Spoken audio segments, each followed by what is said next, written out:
My mind replayed the look on his face: shock, hurt, disbelief. I wanted to tell myself I'd done the right thing by being honest, but all I could feel was the weight of what I might have just broken. 10 minutes passed, then 20. I checked my phone, willing it to buzz with a text from him, but it sat silently on the coffee table, mocking me with its stillness.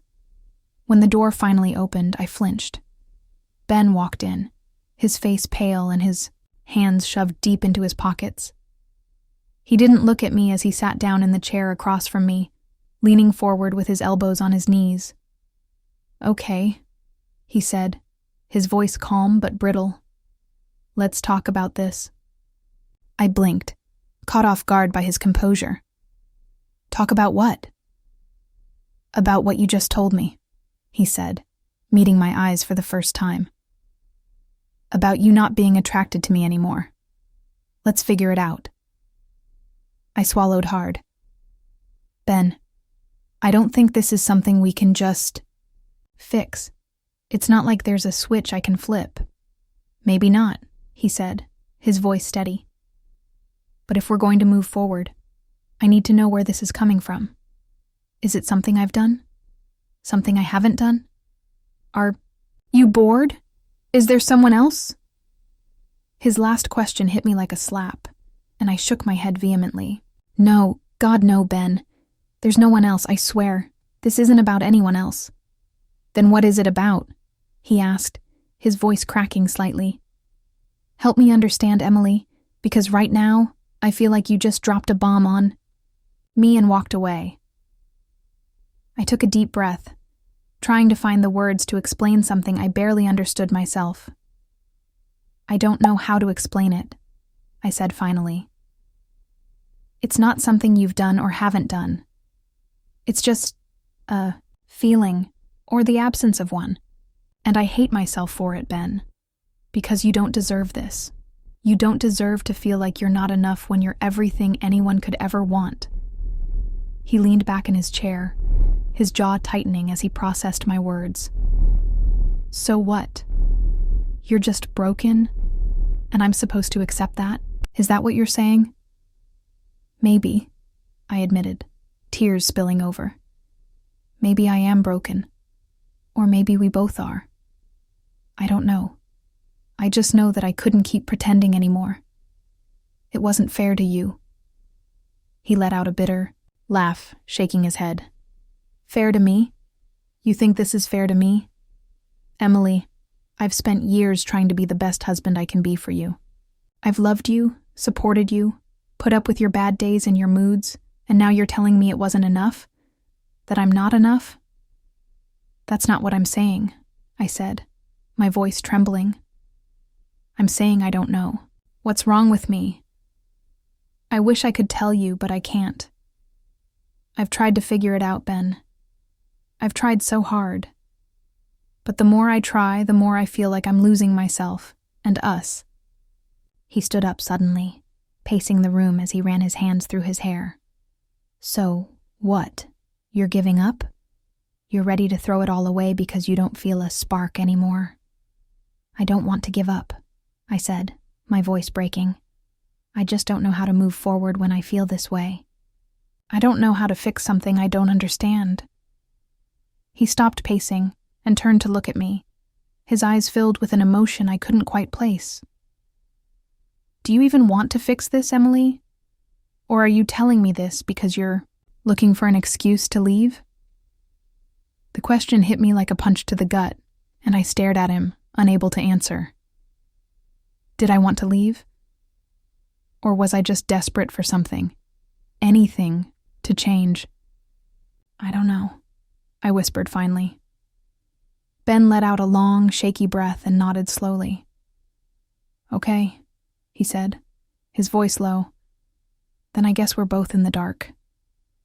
He sat back down, his head in his hands, and for the first time, I saw how deeply my words had wounded him. He looked smaller somehow, as if I'd taken away something vital and left him hollow. I wanted to reach out to him, to tell him it would be okay. But the truth was, I didn't know if it would. And as we sat there in the suffocating silence, I realized I might have just torn apart the very thing I was trying to save. The silence stretched between us, heavy and unbearable. Ben sat with his head in his hands, and I couldn't look at him anymore. Every time I tried, guilt twisted in my chest like a knife. I wanted to speak, to fill the void with words that could somehow undo the damage, but there was nothing left to say. Finally, he lifted his head and looked at me. His eyes were red, and the steady composure he'd managed earlier seemed to crack. "Emily," he said quietly, "do you think you ever really loved me?" The question took the air from my lungs. "How can you ask me that?" I whispered. "Because I need to know," he said, his voice trembling. "I need to know if this has been real for you, or if I've been living in some version of this marriage that only existed in my head." "I did love you," I said, my voice breaking. "I still do, Ben. I remember the moment like it just happened. My name's Emily, I'm 34, and if I'm being honest, I still don't fully understand why I said what I did." We were sitting in the living room, a quiet Thursday night, the kind where nothing big was happening. Just the two of us, and the soft hum of the television playing in the background. Ben was scrolling through his phone, occasionally laughing at some video or meme, and I was pretending to be engrossed in a book I'd read twice before. It was one of those moments where the silence should have been comforting, but instead, it was suffocating. I found myself watching him out of the corner of my eye, the way his brow furrowed as he focused on his screen, the slight tilt of his head when he chuckled. He looked the same as he always did. Kind eyes, a warm smile ready to light up at the slightest provocation, and an ease about him that once made me feel safe. But tonight, all I could think was, I don't feel it anymore. Why don't I feel it anymore? The thought wasn't new. It had crept in before, late at night when he was asleep, during quiet dinners, even in the middle of a shared laugh. But tonight, it felt heavier, more urgent. I tried to push it down, bury it under the familiar rhythm of our lives, but the words were forming before I could stop them. "Ben," I said, my voice cutting through the silence like a sharp edge. He looked up, surprised. "Yeah?" I hesitated, staring at the book in my lap as if it could somehow shield me from what I was about to say. My heart pounded so loudly I thought he might hear it. "I need to tell you something," I began, my voice trembling despite my efforts to sound steady. He put his phone down, leaning forward with a look of concern. "What's wrong?" I could see the worry etched into his face, and for a moment, I hated myself for what I was about to do. But the truth was choking me, and I couldn't keep it in anymore. "I don't know how to say this," I admitted, avoiding his gaze. "But I feel like I owe it to us to be honest." His brows knitted together, and he nodded slowly, waiting. "I'm not attracted to you anymore," I blurted out, the words tumbling out faster than I could catch them. The silence that followed was unbearable. I dared a glance at him and saw the way his face fell, the way his mouth opened slightly as if to speak, but no words came out. "What?" he finally managed, his voice barely above a whisper. "I don't know when it started," I said quickly, desperate to explain, to fill the gaping void my confession had left between us. "It's not you, Ben. You're amazing. You're kind, you're funny, you're everything anyone could ever want. But somewhere along the way, I stopped feeling that spark. And I don't know why." His expression shifted from shock to something harder to read. Hurt, confusion, maybe even anger. He leaned back in his chair, running a hand through his hair. "So, what does this mean?" he asked, his voice steadier now, though the edges were sharp. "Are you saying you don't love me?" "No," I said quickly, shaking my head. That's not it. I do love you, Ben. I love you so much it hurts. But love and attraction, they're not the same thing, are they? He stared at me for a long time, his eyes searching mine for something I wasn't sure I could give him. When he finally spoke, his voice was quiet, but firm. Why now? Why are you telling me this now? Because it's been eating at me, I admitted, tears welling up despite my best efforts to hold them back. I didn't want to say anything, because I didn't want to hurt you, but it's not fair to keep pretending everything's fine, when it's not. His jaw tightened, and he looked away, his gaze fixed on the floor. So what do you want me to do with this, Emily? Do you want me to change? Do you want to leave? What's the point of telling me this if you don't even know why you feel this way? I don't know, I whispered, my voice breaking. I just needed you to know. For a long time, neither of us said anything. The weight of my confession hung heavy in the air, and I could feel the distance between us growing, an invisible chasm that threatened to swallow us whole. Finally, Ben stood up, his movements slow and deliberate. He didn't look at me as he said, "I need some air."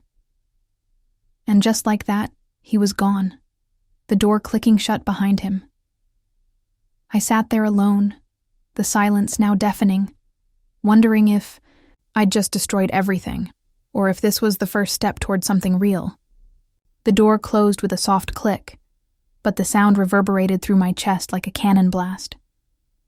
I stared at the space he'd left behind, my mind racing with everything I'd said and everything I hadn't. The room felt colder without him, and for a moment, I thought about running after him, grabbing his hand, and taking it all back. But how could I? The words were out there now, living, breathing things that couldn't be unsaid. I pulled my knees to my chest and tried to steady my breathing.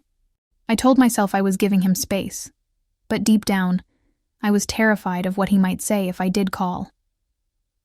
By the third day, I couldn't stand the silence anymore.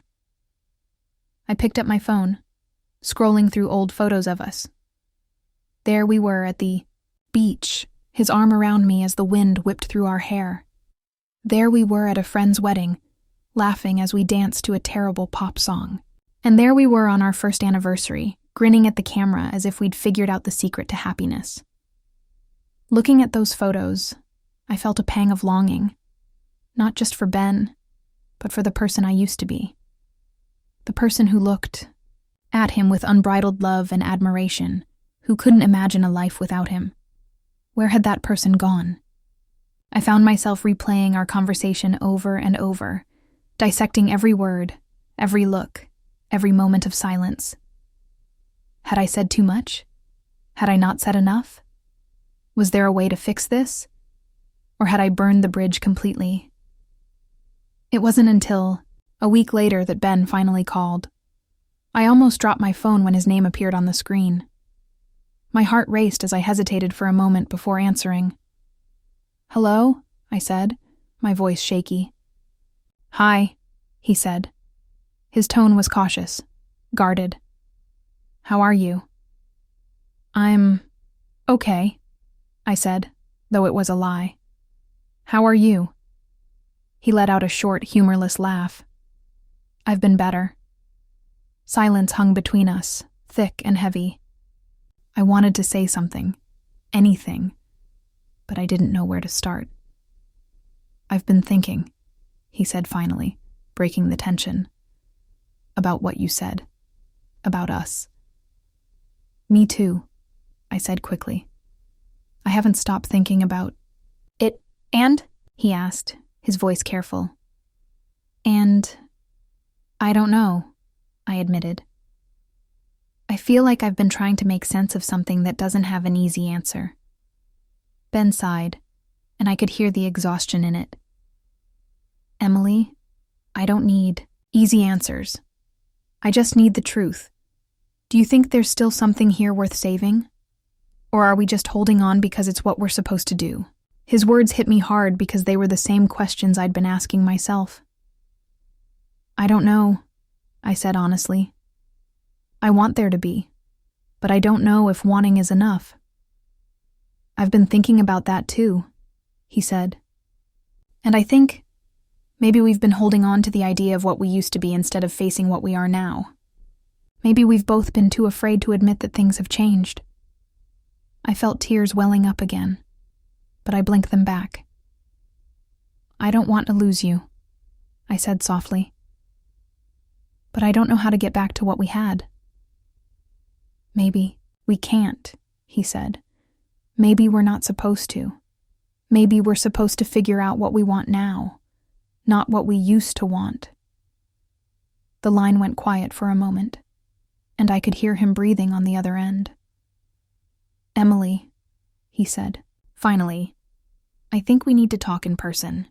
Really talk. No blaming, no defensiveness. Just talk. I nodded, even though he couldn't see me. Okay, I said.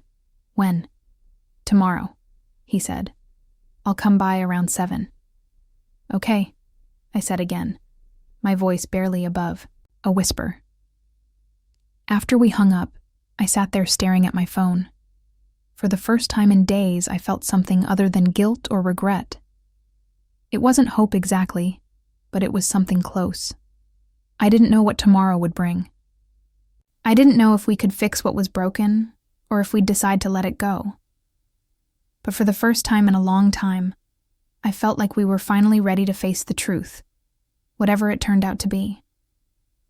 The next day felt like an eternity. Every tick of the clock seemed louder than usual, each second dragging as if time itself were mocking me. By late afternoon, I'd cleaned the house twice over, reorganized the bookshelf, and started dinner only to abandon it midway through. Nothing could quiet the storm inside me. By the time 7 rolled around, I was sitting on the couch, my hands nervously twisting the hem of my sweater. When the knock came at the door, my heart leapt into my throat. I forced myself to take a deep breath before opening it. There he was. Ben. Standing there with a look that was equal parts determined and vulnerable. He'd always had this way of looking at me that made me feel like he could see right through me. Tonight was no different. Hi, I said, stepping aside to let him in.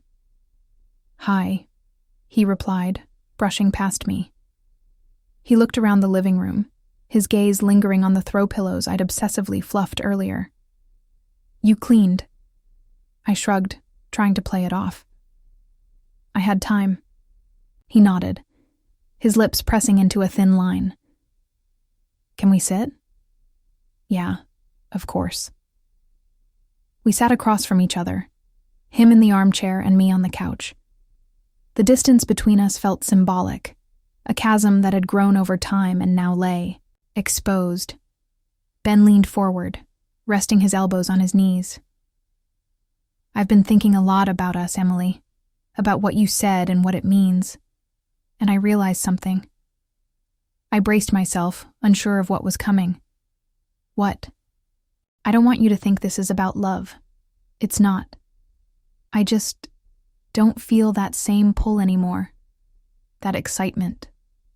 That connection. He let out a bitter laugh, shaking his head. That's what love is, Emily. It's not fireworks, all the time. It's showing up every day, even when things feel boring or hard. It's commitment. I know that, I said, my frustration boiling over. I know love isn't always magical, Ben. But don't you think we should want more than just showing up? Don't you think we deserve to feel something real? What we have isn't real to you, he shot back, his voice rising. The life we've built, the years we've spent together, none of that feels real to you? I didn't say that, I said, standing up, my hands shaking. You're twisting my words.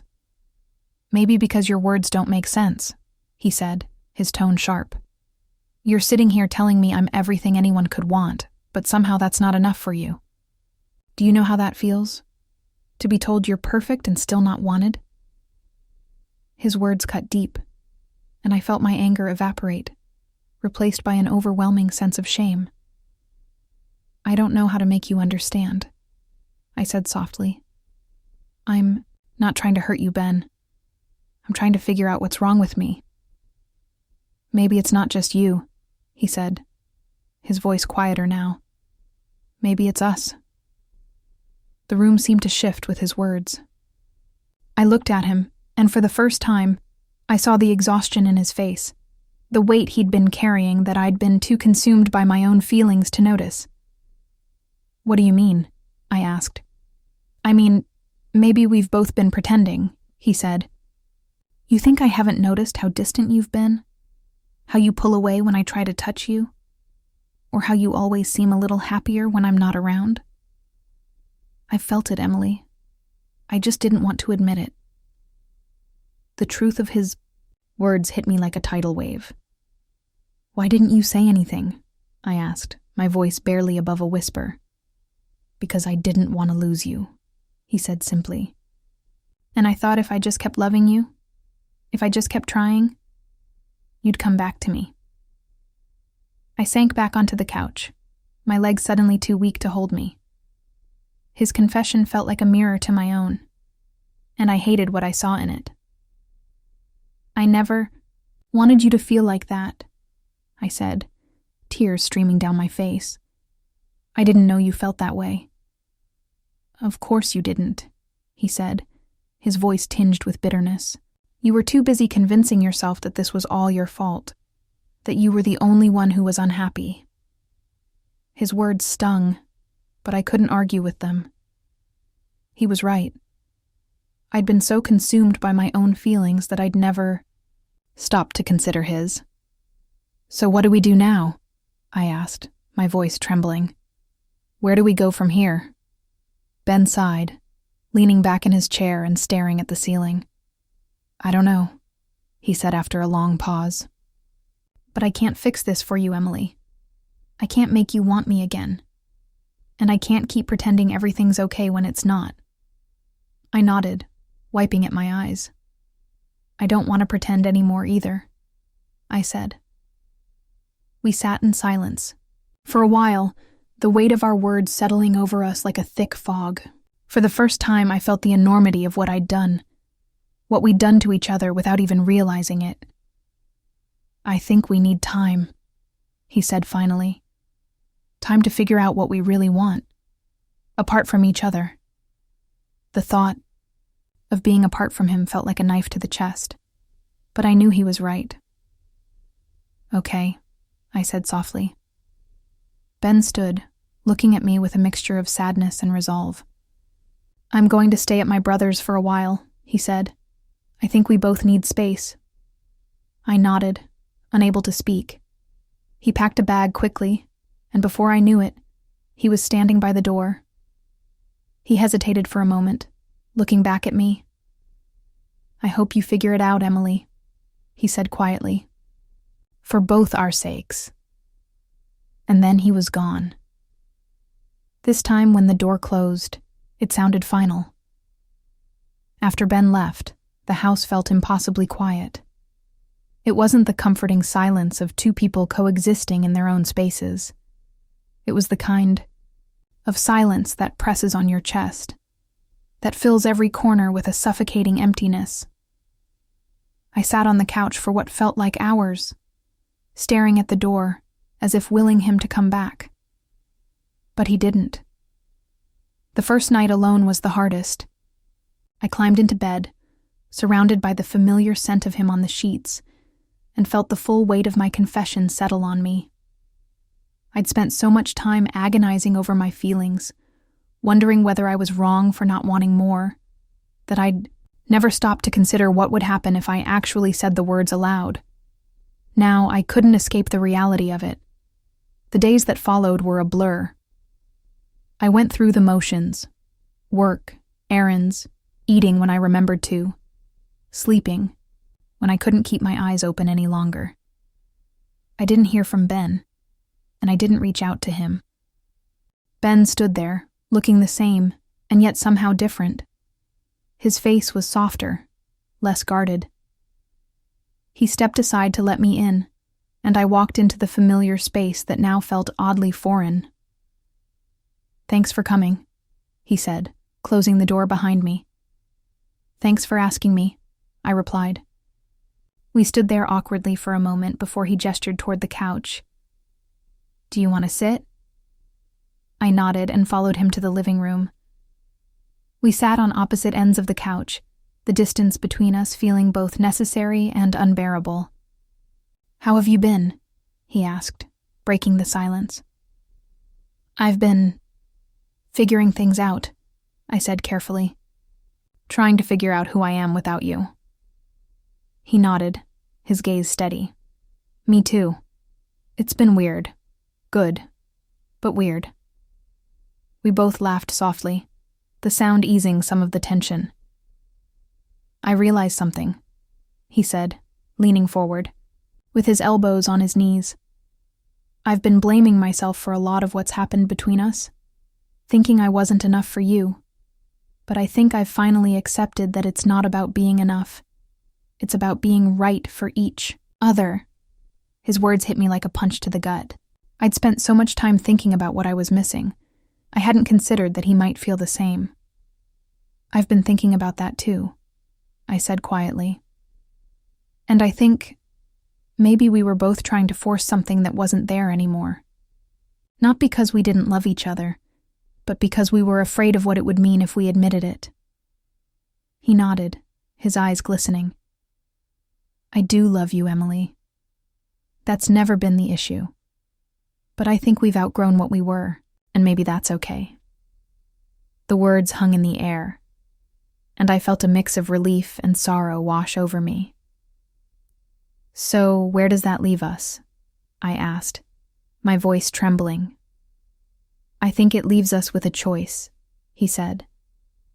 "We can either keep trying to rebuild something that doesn't fit anymore, or we can let go and see who we are without each other." The tears I'd been holding back finally spilled over. "I don't want to lose you, Ben, but I don't want to hold you back either." He reached across the couch, taking my hand in his. "You're not holding me back. You've never done that. But maybe it's time we both let go, for us, not against us." We sat there, holding hands, as the enormity of his words sank in. Letting go didn't mean we hadn't loved each other. It didn't mean we'd failed. It meant we were choosing to honor what we'd had by allowing each other to grow. "I'll always love you," I whispered. "And I'll always love you," he replied. For the first time in weeks, I felt a strange sense of peace. It wasn't the ending I'd imagined, but it was the one we needed. The days following our conversation were surreal. It felt like the world had shifted, like I was living in a version of my life that was simultaneously familiar and unrecognizable. Ben and I didn't officially say goodbye that night. We didn't call it the end. But there was an unspoken understanding between us, a quiet acknowledgement that we were closing a chapter.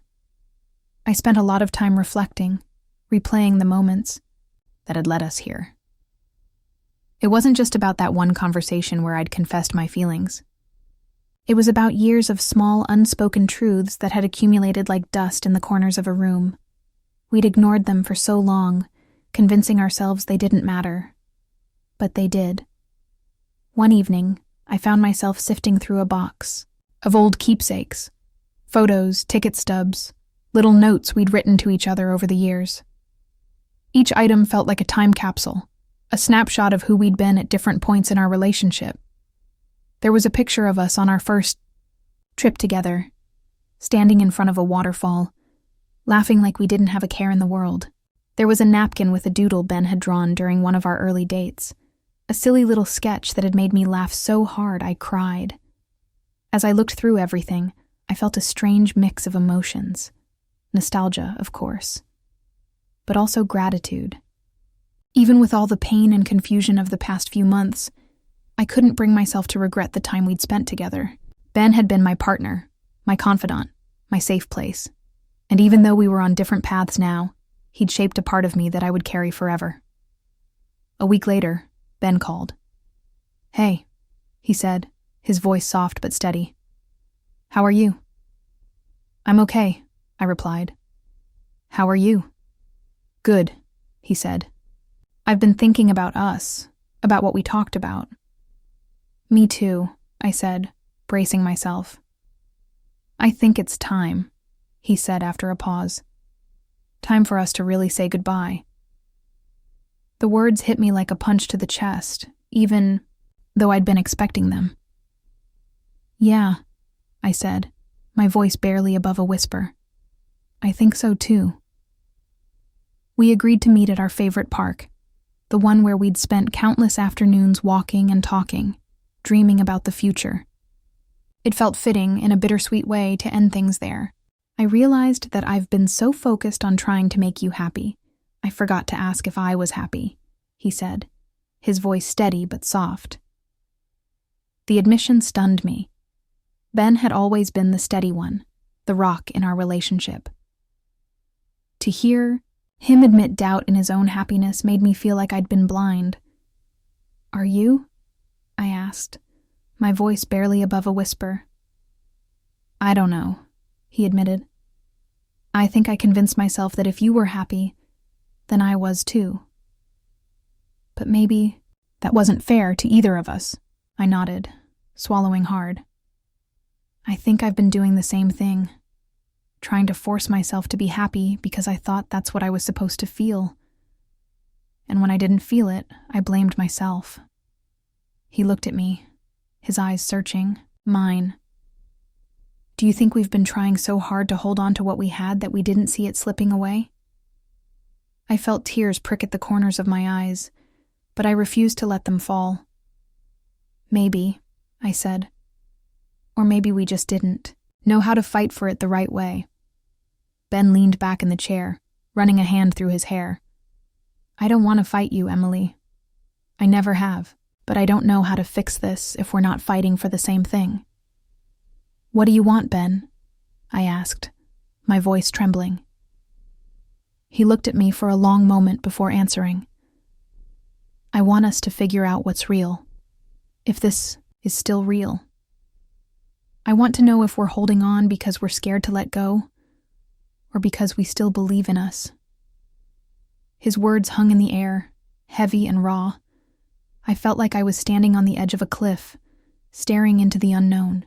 I don't want to let go, I said finally. But I don't know how to hold on without hurting you, or myself. Ben nodded slowly, his expression thoughtful. Maybe we need to stop trying to go back to what we were. Maybe we need to figure out who we are now, and if those people still fit together. It was a simple idea, but it felt monumental. Could we redefine what we had? Could we rebuild from the ashes of what we'd let crumble? How do we do that? I asked. We start by being honest, he said. No more pretending. No more trying to protect each other from the truth. If we're going to make this work, or even decide if we can make this work, we need to be real with each other. I nodded, his words sinking in. Okay, I said. Honesty, no matter how hard it is. He smiled faintly, the first glimmer of warmth I'd seen from him in days. Okay. We talked for hours that night, about everything we'd been holding back, everything we were afraid to say. There were tears and moments where the pain of hearing the truth felt unbearable. But there were also moments of clarity, of understanding, of connection that I thought we'd lost forever. By the time Ben left, the weight in my chest had lifted slightly. For the first time, I felt like we weren't just circling the same drain. We were moving, slowly, cautiously, toward something new. As I closed the door behind him, I didn't know what the future held for us, but I knew one thing for certain. We were finally ready to face it together. The next few weeks were a strange limbo. Ben and I spoke often, sometimes long conversations, sometimes just quick check-ins, but we kept our physical distance. It was his idea, and though it was hard not to see him, I understood why he suggested it. We need to figure out who we are on our own, he'd said during one of our calls. We've been so tied to this idea of us that we lost track of ourselves. I hated that he was right. In his absence, I found myself confronting truths I'd avoided for years. I thought about how much of myself I'd poured into making our relationship work, and how little I'd left for me. I'd let my own needs and desires fade into the background, convincing myself that sacrificing pieces of myself was the price of love. But love wasn't supposed to feel like that, was it? I started small. I went for long walks alone, something I hadn't done in years. I signed up for a painting class, even though I hadn't picked up a brush since college. I reconnected with old friends, people I'd drifted away from without realizing it. It was liberating, in a way I hadn't expected, but it was also terrifying. Because every step I took toward rediscovering myself felt like a step away from the life Ben and I had built together. One night, as I was cleaning up after dinner, my phone buzzed on the counter. It was a text from Ben. "Can we talk?" In person this time. I stared at the screen, my heart racing. It had been weeks since we'd seen each other, and I wasn't sure if I was ready, but I couldn't avoid him forever. "Okay. When?" I typed back. "Tomorrow night. 7 p.m. "My place?" I hesitated before responding. "I'll be there." The next evening, I stood outside his apartment door, my stomach twisting with nerves. I hadn't been here since the night he left, and the weight of that memory pressed down on me. I knocked lightly, and the door opened almost immediately. When I arrived, Ben was already waiting by the bench where we always sat. He stood when he saw me, offering a small, hesitant smile. "Hey," he said. "Hey," I replied. We sat down together, the familiar sound of birds chirping and leaves rustling around us. For a moment, neither of us spoke. "I don't know how to do this," I admitted finally. "Me neither," he said, his gaze fixed on the ground. "But I think we just thank each other for everything." I looked at him, my chest tightening. "Thank you, Ben, for loving me the way you did, for being patient, for supporting me, for making me laugh when I didn't think I could." His eyes met mine, glistening with unshed tears. "Thank you, Emily, for letting me love you, for challenging me, for believing in me, even when I didn't believe in myself." We sat there in silence for a while, letting the weight of our words settle. "I'm going to miss you," I said, my voice trembling. "I'm going to miss you too," he replied. We stood, and without thinking, I wrapped my arms around him. He held me tightly, and for a moment, it felt like nothing had changed. But as we pulled away, I knew it wasn't the same. This was goodbye. As I walked away from the park, tears streaming down my face, I felt a strange mix of heartbreak and relief. I didn't know what the future held, but I knew this. We had loved each other deeply, and we had let each other go with grace. And maybe, just maybe, that was enough. The weeks that followed felt like a slow unraveling. I had a lot of time to myself, and for the first time in years, I was both terrified and relieved by the emptiness. I didn't know how to live without the constant presence of Ben, without the person who had been my constant for so long. But at the same time, I felt like I was finally breathing again. I threw myself into my work, into the things I had neglected during my relationship with Ben. I reconnected with old passions, reading, painting, writing. I began to feel like myself again, the person I had been before I became so intertwined with someone else.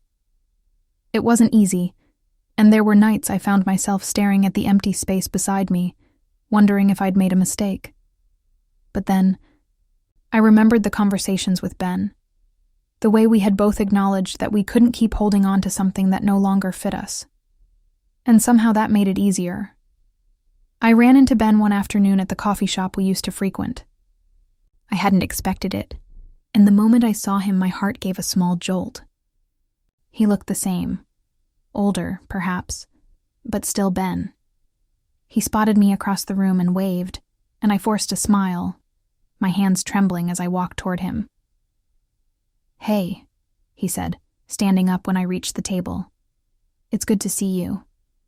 "Yeah, it's good to see you too," I said, sitting down across from him. The awkwardness between us was palpable, but there was also something comfortable about it, like we had both settled into our new reality. "How have you been?" he asked, his voice soft but genuine. "I've been good," I said, unsure if I was lying. "Busy, trying to figure things out." He nodded, his eyes scanning my face as if trying to read me. "Same here. It's strange, isn't it? Getting used to being apart." I looked down at my coffee cup, the steam rising in slow spirals. "Yeah, it's strange. But I think we're both doing okay." He smiled, but it didn't quite reach his eyes. "I think so too. I've been thinking a lot about everything. About what we said when we ended things. I want you to know that I don't regret any of it. Not the time we spent together. Not anything." I felt a lump form in my throat, but I forced it down. "Me neither," I said, my voice steady. "We were good together, and I'm glad we had what we did." There was a long silence between us. Neither of us seemed to know what to say next, but the weight of the moment was heavy and significant. "I've been seeing someone," Ben said, finally breaking the silence. I looked up, surprised by the sudden revelation. "Oh, wow, that's fast." He shrugged, a little embarrassed. "Yeah, I know. But I think it's helping to move forward, you know?" I nodded, trying to mask the sudden sting in my chest. It wasn't jealousy, at least not in the way I expected. It was more like a dull ache, a reminder that we were both moving on in our own ways. "I get it," I said quietly. Ben reached across the table, placing his hand on mine. "I never wanted to hurt you, Emily. I hope you know that." "I know," I said, looking into his eyes. "I know you didn't. I think we needed this.